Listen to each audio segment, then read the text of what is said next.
Assalamualaikum warahmatullahi wabarakatuh. Hai bunda-bunda semuanya, gimana nih kabarnya hari ini? Alhamdulillahirrahmanirrahim, aku masih bisa share kegiatan aku lagi ke teman-teman semuanya. Dan selamat datang di channel YouTube-nya aku, Keluarga Vivi. Buat teman-teman yang baru ketemu sama channel aku ini, salam kenal dan selamat datang ya. Jangan lupa dukungannya untuk selalu subscribe, like, dan komennya. Oke, kita lanjut ke video. Jadi ini adalah aktivitas aku ya di weekend kemarin, di hari Sabtu pagi. Cuacanya bener-bener hot banget ya teman-teman, bener-bener tuh beberapa hari ini Depok tuh cuacanya lagi panas banget. Aku sampai bingung nih untuk menentukan jadwal untuk setrika, karena kan setrika 1 jam tuh lumayan banget ya, panas di depan setrikaan. Ini juga aku tuh sebelum setrika udah mandi dulu ya, biar agak segeran, tapi ternyata memang udaranya tuh yang hot itu bener-bener bikin aku tuh gerah lagi. Oke, sambil menemani aktivitas aku kali ini, aku mau sharing soal pentingnya budgeting dalam kehidupan. Jadi kehidupannya itu bisa kehidupan yang single, kemudian juga untuk yang berumah tangga ya. Karena aku kan kontennya ibu rumah tangga, jadi mungkin fokusnya ini budgetingnya untuk keluarga ya, untuk ibu rumah tangga. Tapi budgeting ini tuh nggak cuman yang ibu rumah tangga aja, bisa pekerja, bisa laki-laki, perempuan, ataupun juga siswa ya teman-teman. Baik pendapatannya harian, mingguan, maupun bulanan. Jadi budgeting itu tuh umumnya universal gitu ya. Karena selama menikah aku tuh bener-bener ngerasain manfaatnya banget ketika budgeting. Dan di sini aku mau sebutin ya untuk manfaat yang ada dalam budgeting, khususnya di ibu rumah tangga ya. Yang pertama, kita jadi lebih tahu kebutuhan pokok kita apa saja. Jadi ketika keuangan kita sudah stabil, dalam artian itu nggak ada hutang ya teman-teman, jadi lebih tahu kebutuhan kita apa saja, dan kita juga lebih bisa menghindari kebutuhan yang memang tidak dibutuhkan. Manfaat selanjutnya, kita juga lebih tahu kuantitas atau jumlah kebutuhan pokok. Jadi ketika kita budgeting itu, kita jadi lebih banyak tahu jumlah besaran kebutuhan pokok. Kayak misalnya keluarga aku ini kebutuhan berasnya di 20 liter untuk sebulan. Jadi keuangan yang aku sediakan atau siapkan itu juga sesuai dengan besaran kebutuhannya. Kalau misalnya harian atau mingguan, bisa banget dengan mencatat semua pengeluarannya ya, dan kita bisa mengetahui berapa jumlah pengeluaran kebutuhan pokoknya itu di akhir minggu. Jadi setiap hari atau minggunya kita bisa mengetahui dan bisa mengeluarkan uang dalam jumlah sama atau kurang lebihnya. Manfaat selanjutnya, setelah mengetahui dua hal tadi, teman-teman jadi lebih bisa mengatur keuangan baik dalam jumlah yang kecil maupun besar, dan kita pun juga jadi lebih bisa mempunyai peluang untuk memiliki tabungan.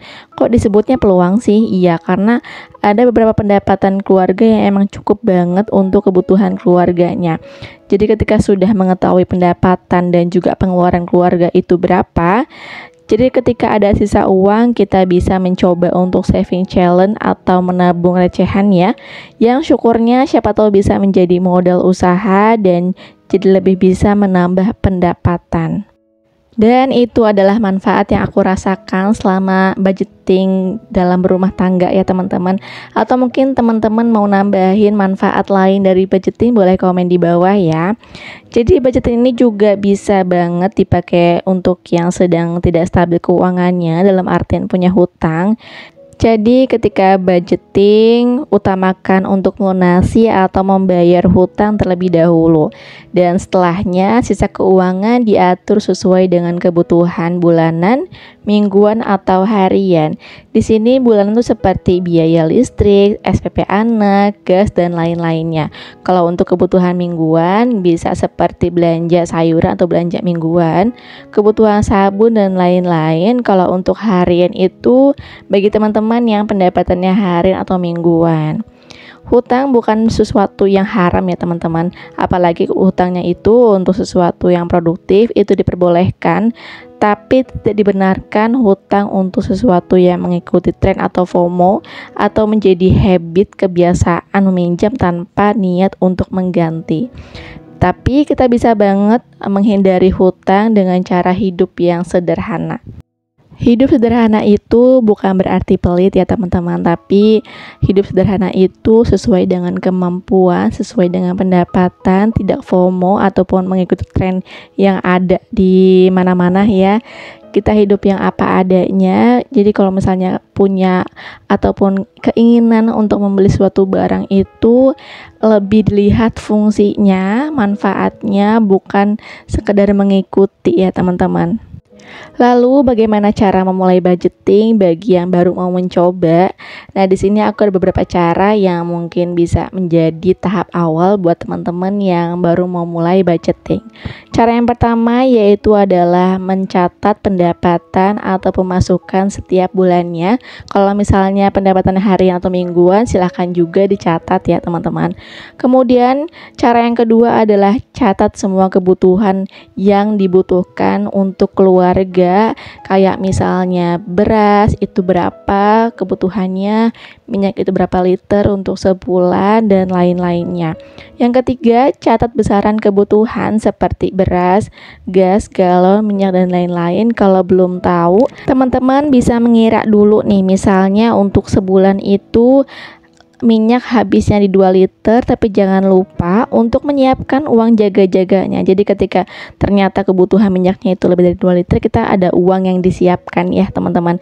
Kemudian cara yang keempat adalah catat semua pengeluaran baik harian, mingguan atau bulanan, dan yang terakhir adalah selalu evaluasi setiap budgeting. Tujuannya untuk memperbaiki apa saja yang lebih dan kurangnya di setiap budgeting.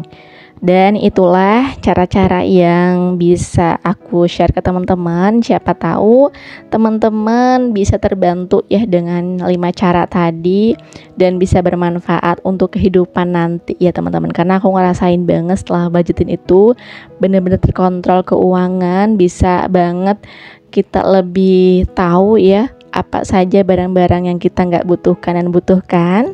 Oke, kita lanjut aja ya ke video. Jadi ini adalah stok terakhir sayuran yang ada di kulkas sebelum akhirnya aku belanja mingguan ya teman-teman. Aku tuh mau masak sayur sop, bener-bener sisa stok yang ada di kulkas. Dan setelah masak sayur sop ini, aku niatnya mau belanja mingguan dan videonya itu nanti aku terpisah ya. Jadi nggak aku satuin di sini. Dan sambil nunggu sayur sopnya matang, di sini juga aku lanjut lagi untuk merapikan atau menata piring yang sudah tiris. Jadi sambil-sambil ya kita kalau lagi masak, biar semua pekerjaan itu cepat rapihnya, cepat selesainya. Jadi kalau nggak kayak gitu ya, yang satu selesai, yang satu belum selesai. Jadi memang kalau perempuan itu Masya Allah banget ya, multitasking, semuanya tuh serba di sambi-sambi. Masya Allah ya.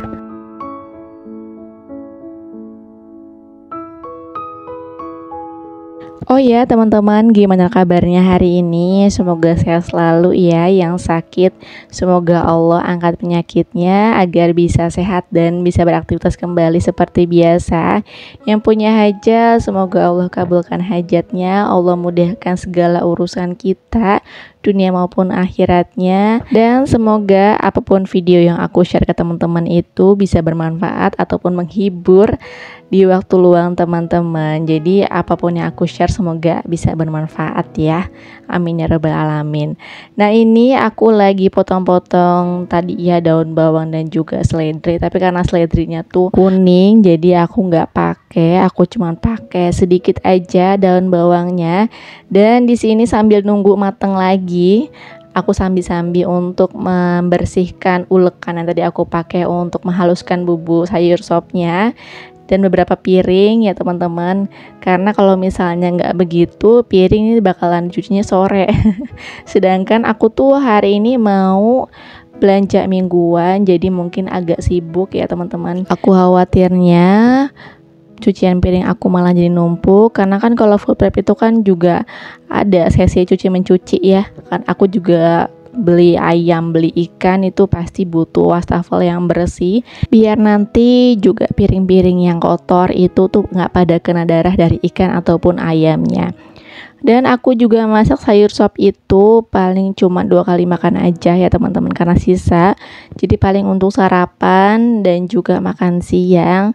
Tapi karena makan siangnya itu kita makan bareng dari rumah ibu mertua, jadi sayur sop itu bisa sampai sore teman-teman. Jadi bisa tetap 2 kali makan, tapi karena siangnya itu ke skip ya, kita nggak makan di rumah, makan di rumah ibu mertua. Jadi sorenya itu baru dimakan lagi untuk sayur sopnya. Nah, di sini aku lagi bersihin area sink ya teman-teman.